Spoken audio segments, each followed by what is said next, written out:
My name is Ruth. I work here at Mountain Hope Community Garden, right in Mountain Hope, southeastern San Diego. I've been living here my whole life, so I came here from Tijuana when I was 3 years old, and I've been living on 43rd ever since. I've been seeing this garden grow as I've lived here, but I was never really brave enough to come in and volunteer. So being here has definitely impacted my life and just the community in general, because I get to share something that a lot of our community members don't really pay attention to on their daily basis. And it has started with my family at home, letting them know about composting and not using pesticides with the stuff we grow at home. I feel like it's just inspiring, and it makes you want to do more, and it makes you want to eat healthier, and it makes you want to try the stuff that you're growing. It just gets you more excited and more amped up for the environment and taking care of it in general. My name is Ian Moreland. I'm actually the manager of the garden here in the Mount Hope Community Garden. This garden is stewarded by Project New Village.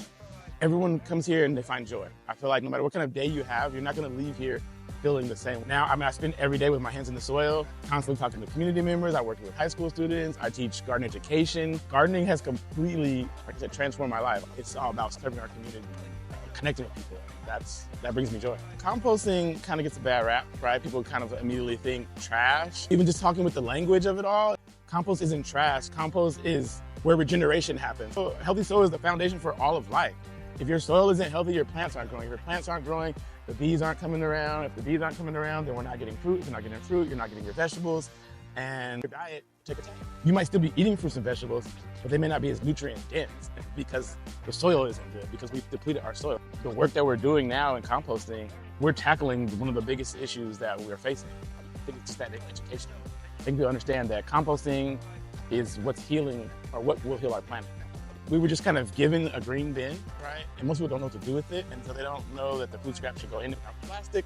So there's no one talking to them about it anymore. They're trying to compost, but there's no engagement. There's no one saying, hey, this is what this should look like. When you just have a green bin set on your curb, you're not talking. When you're doing community composting, someone brings in their scraps and you can tell them, oh, this probably wouldn't be best in here. There's no conversations being had. So we're losing those conversations, big time. I think the biggest thing is when you compost as a group, it's a chance to educate with no pressure.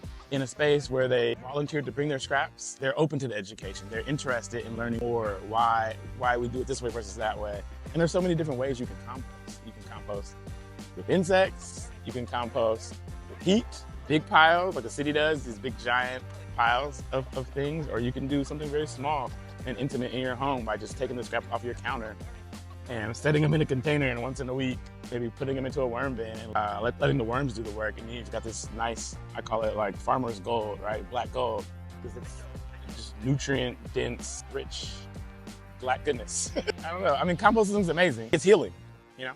I think it's healing. If you can heal the soil, your hands are in it bare. I feel like it's healing you also. You know what I mean? You're kind of recharging as you're able to leave some of your negativity there, and it's giving you something back. Beautiful. Hey everybody, my name is Anthony Avalos. I am a fourth generation San Diegan, second generation Southeast BC, grew up right down the street. Where we are today is the most prestigious space in Mount Hope, known as the Mount Hope Community Garden. I grew up in Southeast, about 2 blocks from here. And when I grew up, this was a dirt lot of abandoned couches, trash. It wasn't a spot that you stopped at for any reason. There was a fence around it and trash inside it. I learned actually here in the garden that there's elements of the soil that your body uptakes when you touch the soil.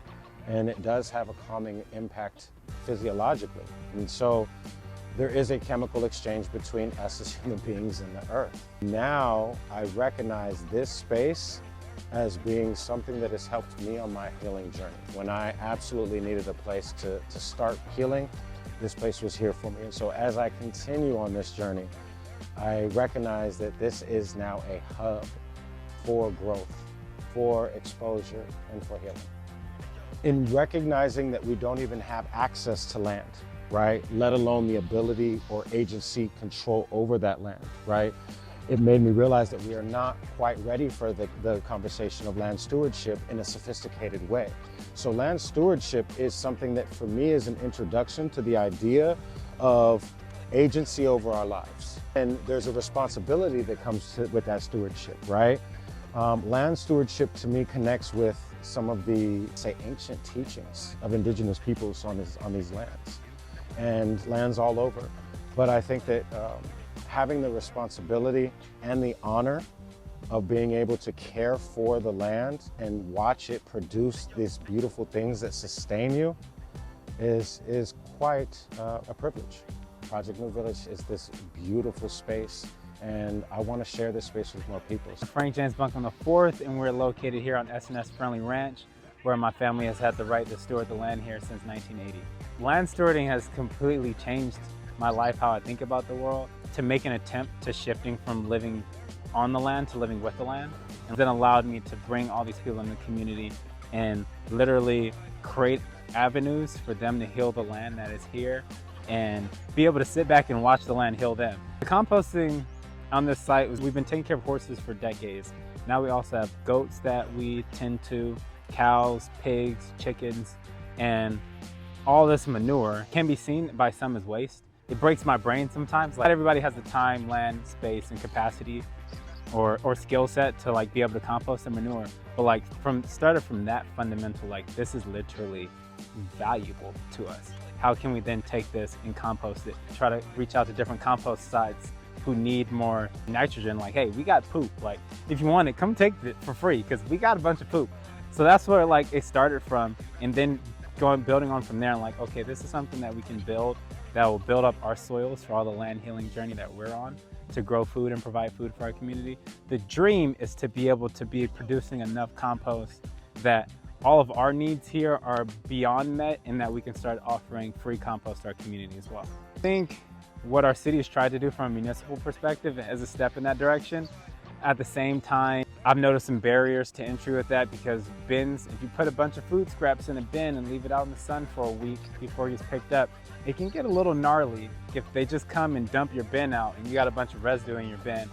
People in their homes, they start to not really want to put their food scraps in there because it just it's easy to get nasty.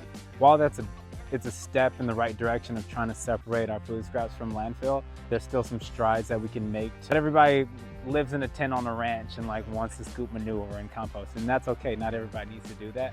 But how can we, one, increase the avenues to where folks can hey, bring your food scraps here.